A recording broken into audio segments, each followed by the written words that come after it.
श्री गणेशाय नमः। श्री शिवाय नमस्तोभ्यम। अगला अध्याय 16 रुद्र संहिता सती खंड। सती को शिव से वर की प्राप्ति तथा भगवान शिव का ब्रह्मा जी को दक्ष के पास भेजकर सती का वर्णन करना। ब्रह्मा जी कहते हैं, मुने, उधर सती ने आश्विन मास के शुक्ल पक्ष की अष्टमी तिथि को उपवास करके भक्ति भाव से सर्वेश्वर शिव का पूजन किया। इस प्रकार नंदा व्रत पूर्ण होने पर नवमी तिथि को दिन में ध्यान मग्न हुई सती को भगवान शिव ने प्रत्यक्ष दर्शन दिया। उनका श्री विग्रह सर्वांग सुंदर एवं गौरव वर्ण का था। उनके 5 मुख थे और प्रत्येक मुख में 3-3 नेत्र थे। भाल देश में चंद्रमा शोभा दे रहा था। उनका चित्त प्रसन्न था और नीलकंठ में नील चिन्ह दृष्टि गोचर होता था। उनके 4 भुजाएं थी। उन्होंने हाथों में त्रिशूल, ब्रह्म कपाल, वर तथा अभय धारण कर रखे थे। भस्म में अंगराग से उनका सारा शरीर उद्दासित हो रहा था। गंगा जी उनके मस्तक की शोभा बढ़ा रही थी। उनके सभी अंग बड़े मनोहर थे। वे महान लावण्य के धाम जान पड़ते थे। उनके मुख करोड़ों चंद्रमाओं के समान प्रकाशमान एवं आह्लादजनक थे। उनकी अंग कांति करोड़ों कामदेवों को तिरस्कृत कर रही थी तथा उनकी आकृति स्त्रियों के लिए सर्वथा ही प्रिय थी। सती ने ऐसे सौंदर्य माधुर्य से युक्त प्रभु महादेव जी को प्रत्यक्ष देखकर उनके चरणों की वंदना की। उस समय उनका मुख लज्जा से झुका हुआ था।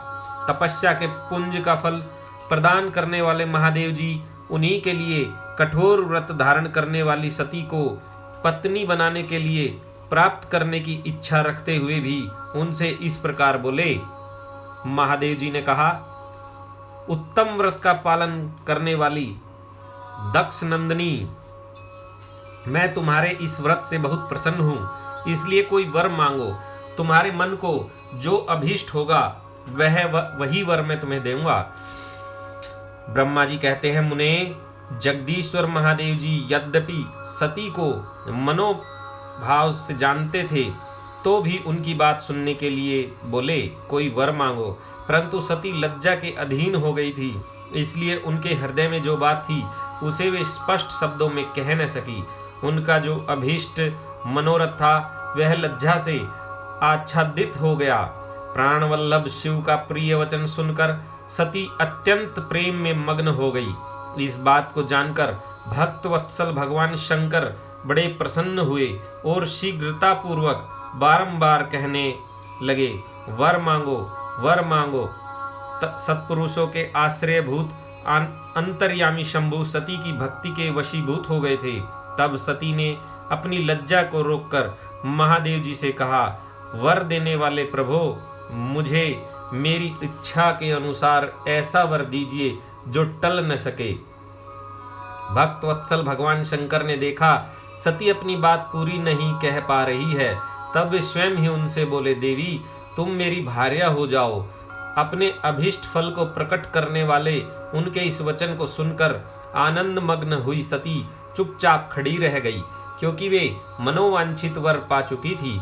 फिर दक्ष कन्या प्रसन्न हो दोनों हाथ जोड़ मस्तक झुका भक्त वत्सल शिव से बारंबार कहने लगी।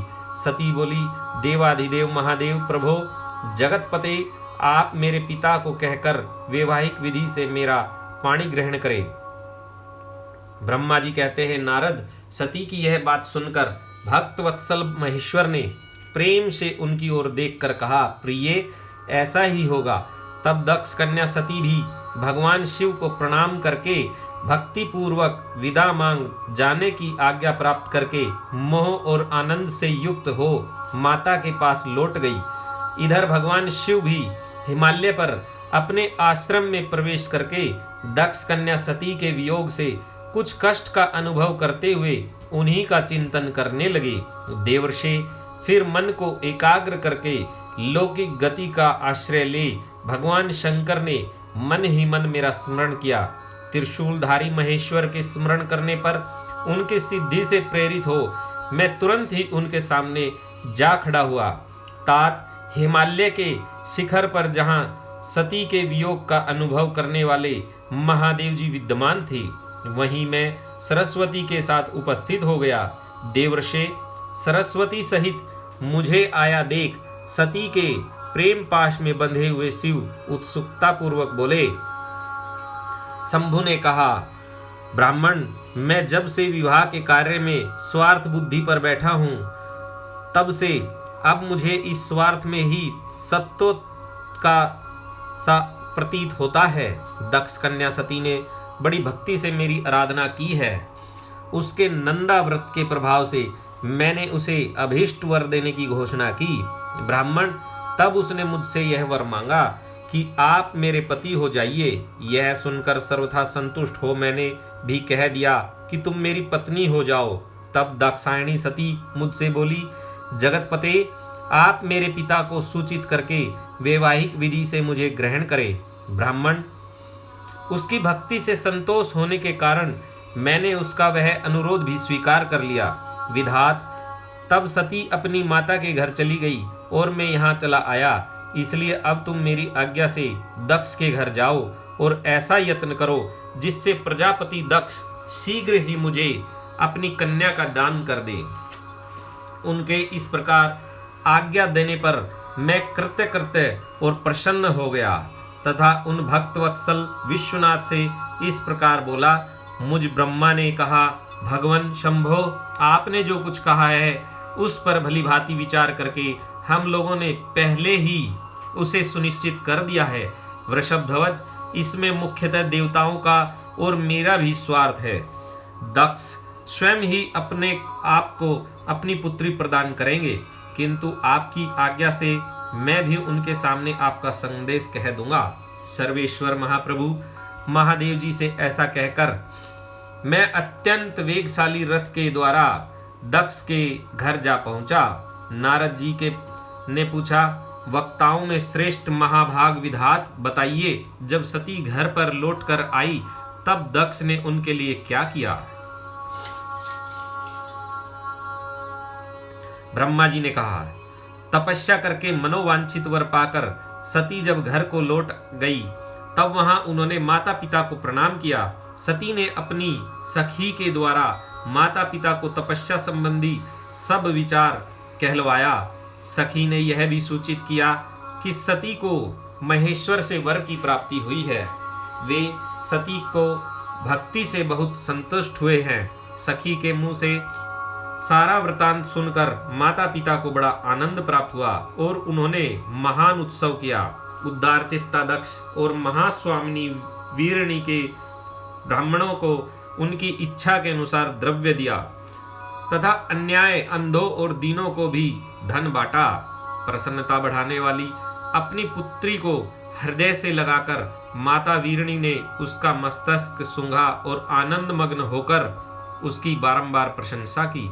तदंतर कुछ काल व्यतीत होने पर धर्मज्ञों में श्रेष्ठ दक्ष इस चिंता में पड़े कि मैं अपनी इस पुत्री का विवाह भगवान शंकर के साथ किस तरह करूं। महादेव जी प्रसन्न होकर आए थे पर वे तो चले गए। अब मेरी पुत्री के लिए वे फिर कैसे यहाँ आएंगे? यदि किसी को शीघ्र ही भगवान शिव के निकट भेजा जाए तो यह भी उचित नहीं जान पड़ता, क्योंकि यदि वे इस तरह अनुरोध करने पर भी मेरी पुत्री को ग्रहण न करे तो मेरी याचना निष्फल हो जाएगी। इस प्रकार की चिंता में पड़े हुए प्रजापति दक्ष के सामने मैं सरस्वती के साथ सहसा उपस्थित हुआ। मुझ पिता को आया देख दक्ष प्रणाम करके विनीत भाव से खड़े हो गए। उन्होंने मुझ स्वयंभू को यथा योग्य आसन दिया। तदंतर दक्ष ने जब मेरे आने का कारण पूछा तब मैंने सब बातें बताकर उनसे कहा, प्रजापते, भगवान शंकर ने तुम्हारी पुत्री को प्राप्त करने के लिए निश्चय ही मुझे तुम्हारे पास भेजा है। इस विषय में जो श्रेष्ठ कृत्य हो उसका निश्चय करो। जैसे सती ने नाना प्रकार के भावों से तथा सात्विक व्रत के द्वारा भगवान शिव की आराधना की है, उसी तरह वे भी सती की आराधना करते हैं। इसलिए दक्ष भगवान शिव के लिए ही संकल्पित एवं प्रकट हुई अपनी इस पुत्री को तुम अविलंब उनकी सेवा में सौंप दो। इससे तुम कृत्य कृत्य हो जाओगे। मैं नारद के साथ जाकर उन्हें तुम्हारे घर ले आऊंगा, फिर तुम उन्हीं के लिए उत्पन्न हुई अपनी यह पुत्री उनके हाथों में दे दो। ब्रह्मा जी कहते हैं, नारद, मेरी यह बात सुनकर मेरे पुत्र दक्ष को बड़ा हर्ष हुआ। वे अत्यंत प्रसन्न होकर बोले, पिताजी ऐसा ही होगा। मुने, तब मैं अत्यंत हर्षित हो वहां से उस स्थान को लौटा जहां लोक कल्याण में तत्पर रहने वाले भगवान शिव बड़ी उत्सुकता से मेरी प्रतीक्षा कर रहे थे। नारद, मेरे लौट आने पर स्त्री और पुत्री सहित प्रजापति दक्ष भी पूर्ण काम हो गए। वे इतने संतुष्ट हुए मानो अमृत पीकर अघा हो गए हो। अध्याय समाप्त हुआ। अगला अध्याय। ब्रह्मा जी से दक्ष की अनुमति पाकर देवताओं और मुनियों सहित भगवान शिव का दक्ष के घर जाना, दक्ष द्वारा सबका सत्कार तथा सती और शिव का विवाह। ब्रह्मा जी कहते हैं, नारद, तदंतर मैं हिमालय के कैलाश शिखर पर रहने वाले परमेश्वर महादेव शिव को लाने के लिए प्रसन्नता पूर्वक उनके पास गया और उनसे इस प्रकार बोला, वृषभध्वज, सती के लिए मेरे पुत्र दक्ष ने जो बात कही है उसे सुनिए और जिस कार्य को वे अपने लिए असाध्य मानते थे उसे सिद्ध हुआ ही समझिए। दक्ष ने कहा है कि मैं अपनी पुत्री भगवान शिव के ही हाथ में दूंगा, क्योंकि उन्हीं के लिए यह उत्पन्न हुई है। शिव के साथ सती का विवाह हो, यह कार्य तो मुझे स्वतः ही अभीष्ट है। फिर आपके भी कहने से इसका महत्व और अधिक बढ़ गया।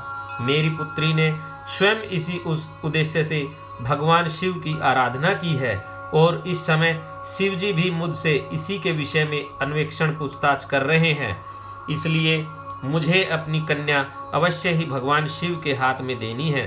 विधात, वे भगवान शंकर शुभ लग्न और शुभ मुहूर्त में यहाँ पधारे।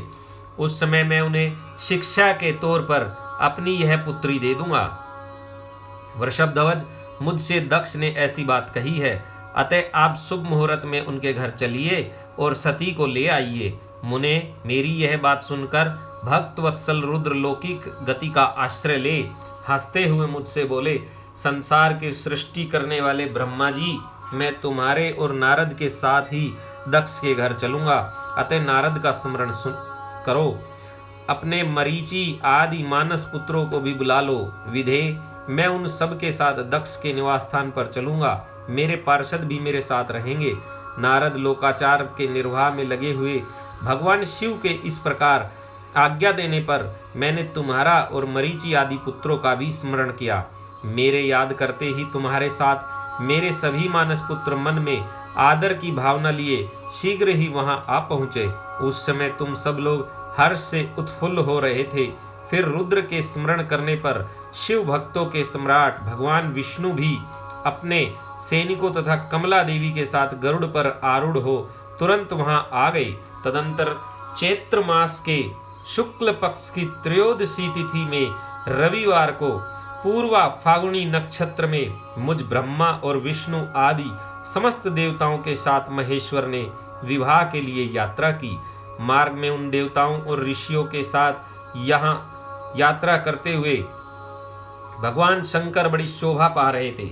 वहां जाते हुए देवताओं, मुनियों तथा आनंद मग्न मन वाले प्रथम गणों का रास्ते में बड़ा उत्सव हो रहा था। भगवान शिव की इच्छा से वृषभ, व्याघ्र, सर्प, जटा और चंद्रकला आदि सब के सब उनके लिए यथा योग्य आभूषण बन गए। तदंतर वेग से चलने वाले बलवान बलिवर्धन नंदिकेश्वर पर आरूढ़ हुए महादेव जी श्री विष्णु आदि देवताओं को साथ लिए क्षण भर में प्रसन्नता पूर्वक दक्ष के घर जा पहुंचे। वहां विनीत चित्त वाले प्रजापति दक्ष समस्त आत्मीय जनों के साथ भगवान शिव की अगवानी के लिए उनके सामने आए। उस समय उनके समस्त अंगों में हर्ष जनित रोमांच हो आया था। स्वयं दक्ष ने अपने द्वार पर आए हुए समस्त देवताओं का सत्कार किया। वे सब लोग सुरश्रेष्ठ शिव को बिठाकर उनके पार्श्व भाग में स्वयं भी मुनियों के साथ क्रम से बैठ गए। इसके बाद दक्ष ने मुनियों सहित समस्त देवताओं की परिक्रमा की और उन सब के साथ भगवान शिव को घर के भीतर ले आए। उसमें दक्ष के मन में बड़ी प्रसन्नता थी। उन्होंने सर्वेश्वर शिव को उत्तम आसन देकर स्वयं ही विधि पूर्वक उनका पूजन किया। तत्पश्चात श्री विष्णु का, मेरा, ब्राह्मणों का, देवताओं का और समस्त शिवगणों का भी यथोचित विधि से उत्तम भक्ति भाव के साथ पूजन किया। इस तरह पूजनीय पुरुषों तथा अन्य लोगों सहित उन सब का यथोचित आदर सत्कार करके दक्ष ने मेरे मानस पुत्र मरीचि आदि मुनियों के साथ आवश्यक सलाह ली। इसके बाद मेरे पुत्र दक्ष ने मुझ पिता से मेरे चरणों में प्रणाम करके प्रसन्नता पूर्वक कहा, प्रभो आप ही वैवाहिक कार्य कराएं। तब मैं भी हर्ष भरे हृदय से बहुत अच्छा कहकर उठा और वह सारा कार्य कराने लगा। तदंतर ग्रहों के बल से युक्त शुभ लग्न और मुहूर्त में दक्ष ने हर्ष पूर्वक अपनी पुत्री सती का हाथ भगवान शंकर के हाथ में दे दिया। उस समय हर्ष से भरे हुए भगवान वृषभध्वज ने भी वैवाहिक विधि से सुंदरी दक्ष कन्या का पाणी ग्रहण किया। फिर मैंने, श्री हरि ने, तुम तथा अन्य मुनियों ने, देवताओं और प्रथम गणों ने भगवान शिव को प्रणाम किया और सबने नाना प्रकार की स्तुतियों द्वारा उन्हें संतुष्ट किया। उस समय नाच गान के साथ महान उत्सव गाया। समस्त देवताओं और मुनियों को भी बड़ा आनंद प्राप्त हुआ। भगवान शिव के लिए कन्यादान करके मेरे पुत्र दक्ष कृतार्थ हो गए। शिवा और शिव प्रसन्न हुए तथा सारा संसार मंगल का निकेतन बन गया। अध्याय समाप्त हुआ। अगला अध्याय 18। सती और शिव के द्वारा अग्नि की परिक्रमा। श्री हरि द्वारा शिव तत्व का वर्णन। शिव का ब्रह्मा जी को दिए हुए वर के अनुसार वेदी पर सदा के लिए अवस्थान तथा शिव और सती का विदा हो कैलाश पर जाना। ब्रह्मा जी कहते हैं, नारद, कन्यादान करके दक्ष ने भगवान शंकर को नाना प्रकार की वस्तुएं दहेज में दी। यह सब करके वे बड़े प्रसन्न हुए। फिर उन्होंने ब्राह्मणों को भी नाना प्रकार के धन बांटे। तत्पश्चात लक्ष्मी सहित भगवान विष्णु शंभु के पास हाथ जोड़कर खड़े हुए और यूं बोले, देव देव महादेव दया सागर प्रभो, तात आप संपूर्ण जगत के पिता हैं और सती देवी सबकी माता है। आप दोनों सत्पुरुषों के कल्याण तथा दुष्टों के दमन के लिए सदा लीला पूर्वक अवतार ग्रहण करते हैं। यह सनातन श्रुति का कथन है। आप चिकने नील अंजन के समान शोभा वाली सती के साथ जिस प्रकार शोभा पा रहे हैं, मैं उससे उल्टे लक्ष्मी के साथ शोभा पा रहा हूँ। अर्थात सती नील वर्णा तथा आप गौरव वर्ण हैं, उससे उल्टे में नील वर्ण तथा लक्ष्मी गौरव वर्णा है। नारद, मैं देवी सती के पास आकर गृहस्थोक्त विधि से विस्तार पूर्वक सारा अग्नि कार्य कराने लगा। मुझ आचार्य तथा ब्राह्मणों की आज्ञा से शिवा और शिव ने बड़े हर्ष के साथ विधि पूर्वक अग्नि की परीक्षा की, विधि पूर्वक अग्नि की परिक्रमा की। उस समय वहां बड़ा अद्भुत उत्सव मनाया गया। गाजे बाजे और नृत्य के साथ होने वाला वह उत्सव सबको बड़ा सुखद जान पड़ा। तदंतर भगवान विष्णु बोले, सदाशिव, मैं आपकी आज्ञा से यहाँ शिव तत्व का वर्णन करता हूँ। समस्त देवताओं तथा दूसरे मुनि अपने मन को एकाग्र करके इस विषय को सुने। भगवान, आप प्रधान और अप्रधान, प्रकृति और उससे अतीत हैं। आपके अनेक भाग हैं, फिर भी आप भाग रहित हैं। ज्योतिर्मय स्वरूप वाले आप परमेश्वर के ही हम तीनों देवता अंश हैं। आप कौन, मैं कौन और ब्रह्मा कौन है? आप परमात्मा के ही ये तीन अंश है जो सृष्टि, पालन और संहार करने के कारण एक दूसरे से भिन्न प्रतीत होते हैं। आप अपने स्वरूप का चिंतन कीजिए। आपने स्वयं ही लीला पूर्वक शरीर धारण किया है। आप निर्गुण ब्रह्म रूप से एक हैं।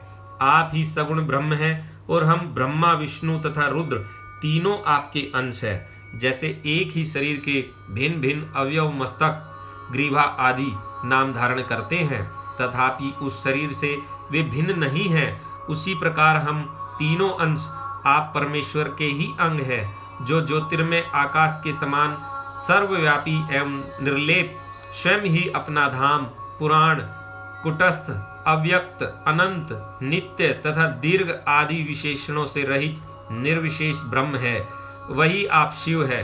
अतः आप ही सब कुछ हैं। ब्रह्मा जी कहते हैं, मुनिवर, भगवान विष्णु की यह बात सुनकर महादेव जी बड़े प्रसन्न हुए। तदंतर उस विवाह यज्ञ के स्वामी यजमान परमेश्वर शिव प्रसन्न हो लौकिकी गति का आश्रय ले हाथ जोड़कर खड़े हुए मुझ ब्रह्मा से प्रेम पूर्वक बोले। शिव ने कहा, ब्राह्मण, आपने सारा वैवाहिक कार्य अच्छी तरह संपन्न करा दिया। अब मैं प्रसन्न हूँ। आप मेरे आचार्य हैं, बताइए आपको क्या दक्षिणा दूं? सूरजश्रेष्ठ, आप उस दक्षिणा को मांगिए। महाभाग, यदि वह अत्यंत दुर्लभ हो तो भी उसे शीघ्र कहिए। मुझे आपके लिए कुछ भी अदेय नहीं है। मुने, भगवान शंकर का यह वचन सुनकर मैं हाथ जोड़ विनीत चित्त से उन्हें बारंबार प्रणाम करके बोला, देवेश, यदि आप प्रसन्न हो और महेश्वर, यदि मैं वर पाने के योग्य हूँ तो प्रसन्नता पूर्वक जो बात कहता हूँ उसे आप पूर्ण कीजिए। महादेव, आप इसी रूप में इसी वेदी पर सदा विराजमान रहें, जिससे आपके दर्शन से मनुष्यों के पाप धुल जाएं। चंद्रशेखर, आपका सानिध्य होने से मैं इस वेदी के समीप आश्रम बनाकर तपस्या करूं, यह मेरी अभिलाषा है। चैत्र के शुक्ल पक्ष की त्रयोदशी को पूर्वा फागुनी नक्षत्र में रविवार के दिन इस भूतल पर जो मनुष्य भक्ति भाव से आपका दर्शन करे, उसके सारे पाप तत्काल नष्ट हो जाए, विपुल पुण्य की वृद्धि हो और समस्त रोगों का सर्वथा नाश हो जाए। जो नारी दुर्भगा, वंध्या, कानी अथवा रूपहीना हो, वह भी आपके दर्शन मात्र से ही अवश्य निर्दोष हो जाए। मेरी यह बात उनकी आत्मा को सुख देने वाली थी। इसे सुनकर भगवान शिव ने प्रसन्न चित्त से कहा, विधात, ऐसा ही होगा। मैं तुम्हारे कहने से संपूर्ण जगत के हित के लिए अपनी पत्नी सती के साथ इस वेदी पर सुस्थिर भाव से स्थित रहूंगा। ऐसा कहकर पत्नी सहित भगवान शिव अपनी अंश रूपिणी मूर्ति को प्रकट करके वेदी के मध्य भाग में विराजमान हो गए। तत्पश्चात सब जनों पर स्नेह रखने वाले परमेश्वर शंकर दक्ष से विदा ले अपनी पत्नी सती के साथ कैलाश जाने को उद्यत हुए। उस समय उत्तम बुद्धि वाले दक्ष ने विनय से मस्तक झुका हाथ जोड़ भगवान वृषभध्वज की प्रेम पूर्वक स्तुति की। फिर श्री विष्णु आदि समस्त देवताओं, मुनियों और शिवगणों ने नमस्कार पूर्वक नाना प्रकार की स्तुति करके बड़े आनंद से जय जयकार किया। तदंतर दक्ष की आज्ञा से भगवान शिव ने प्रसन्नता पूर्वक सती को वृषभ की पीठ पर बिठाया और स्वयं भी उस पर आरूढ़ हो वे प्रभु हिमालय पर्वत की ओर चले। भगवान शंकर के समीप वृषभ पर बैठी हुई सुंदर दांत और मनोहर हंस वाली सती अपने नील श्याम वर्ण के कारण चंद्रमा में नीली रेखा के समान शोभा पा रही थी।